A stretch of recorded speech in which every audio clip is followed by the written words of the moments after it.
He was so addicted to it that he felt he needed to buy the platform. Listen to Sam's take on it, and I think you'll see how we're connecting it to everything else. I mean, look at what Twitter has done to Elon's life, right? It's just, Elon used to be a friend. He's somebody I knew reasonably well.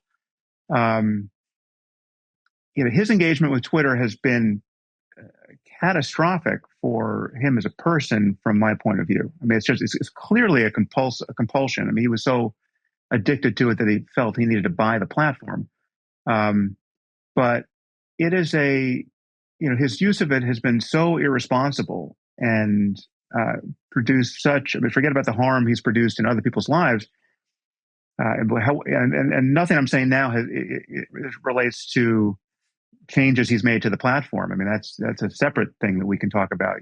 I've always been agnostic as to whether or not he could actually improve Twitter as a platform, and he may yet wind up doing that. But I'm just talking about the way he has personally used it as a user of the platform, and the way he's interacted with people and signal boosted massively the profiles of anonymous QAnon lunatic trolls. Right? I mean, he's been completely cavalier in who he interacts with, all the while knowing that anyone he boosts suddenly gets 1 million followers and has a platform that they otherwise couldn't imagine having.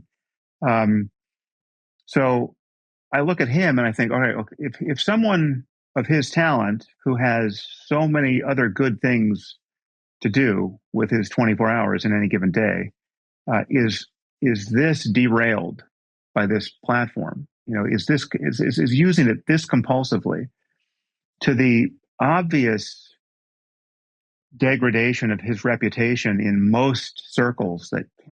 So interesting. His obvious degradation in most circles that count. Now, that sounds like quite an elitist statement.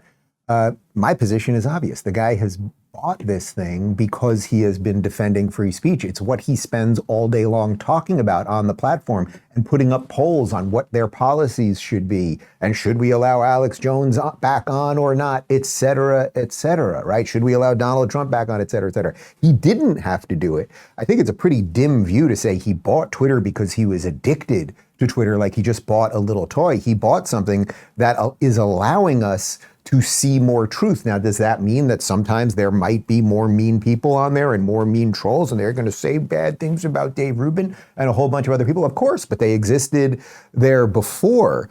So the idea, I mean, he used the word catastrophic, that Elon's purchase of Twitter, even if you were to just look at the events of the last 3 months, the videos that we've been able to see, the horrific videos and all of the barbarity and all of the stuff that would not have traveled as easily on other platforms because they would have been censored and they wouldn't have fit the narrative and all of those things. It's like he's allowing more truth to get out there. But I think a certain set of people who really believe in the system, they don't want that much truth out there, right? They don't want that many voices out there. As Sam is saying, he wants certain circles. In certain circles, people don't like Elon that much. I think the people like Elon, that's the thing. So it's interesting because Elon is sort of like Bill Maher, right? Like he's just kind of like a common sense, rational liberal. You may not like what his voting record is or anything else, but I think you could put, say, an Elon Musk and a Bill Maher in the same camp of, we're trying to figure it out. More speech is better than less speech. Let's be skeptical. And then I think you could take another bucket, and that would be the Seth MacFarlane, Sam Harris bucket. And it's kind of like, no, we'll figure it out for you guys.